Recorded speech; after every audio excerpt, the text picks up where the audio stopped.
ये मेरे पास पंजाब का एक डाटा है। अभी पंजाब में 6 महीने हुए हैं। 1 जुलाई से हमने 300 यूनिट पर मंथ हमने फ्री कर दिया सबको। तो 600 यूनिट 2 महीने का, क्योंकि 2 महीने का साइकिल है हमारे, 2 महीने का बिल आता है। टोटल हमारे पंजाब में 72,66,540 घर हैं, मीटर हैं बिजली के। 72,66,540। अभी सितंबर में, क्योंकि जुलाई और अगस्त का बिल सितंबर में जनरेट होता है, उसमें से 49,93,326 का बिल जीरो आया है। परसेंटेज बनती है 68.71। अभी सर्दी आएगी नवंबर और दिसंबर की, और भी कम कंजप्शन हो जाएगी। देश में पहली बार होगा कि पंजाब में 90% से ज़्यादा जो हाउस होल्डर हैं, जो मीटर जिनके लगे हुए हैं, उनकी बिजली माफ़ हो जाएगी। अगर पंजाब में कर सकते हैं, यहाँ क्यों नहीं कर सकते? इतनी एनर्जी है। Thank you. वहाँ तो बहुत पंजाबी भी मिले थे। पूरे देश की समस्याएं आपस में मिलती जुलती हैं। हमारे यहाँ भी खेती की दिक्कत है, हमारे यहाँ भी जय जवान और जय किसान का नारा लगता है, यहाँ भी लगता है। हमारे यहाँ भी पानी जो है सिंचाई के लिए खेतों तक पहुँचता नहीं है, कहीं टेल जो एंड पड़ते हैं, टेल एंड पर। यहाँ भी पानी की समस्या है कि सिंचाई के लिए पानी नहीं मिलता। हमारे यहाँ भी करप्शन है, यहाँ भी करप्शन है। हमारे यहाँ भी सरकारी स्कूल का इन्होंने बेड़ा गर्क किया, यहाँ भी यही हाल है। हमारे यहाँ भी हॉस्पिटल का वही हाल है जहाँ गुजरात में है। और कल मैं कुछ सड़कों पर गया, जूनागढ़ में भी गया, कच्छ में भी गया, गांधीधाम में। मतलब मैंने सड़क में गड्ढे बहुत देखे थे, लेकिन गड्ढों में सड़क पहली बार देखी है। मतलब इतना बुरा हाल है रोड्स का।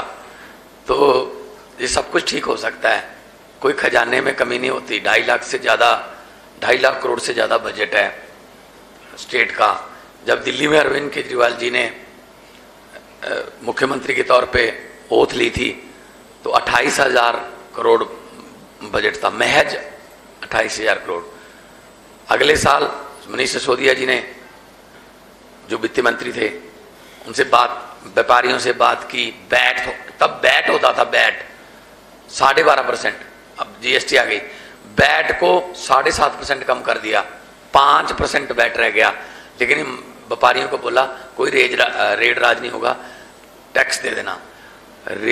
बैट 7.5% कम करके 2,000 करोड़ की इनकम बढ़ गई थी। लोग पैसे देने लगे ईमानदारी से।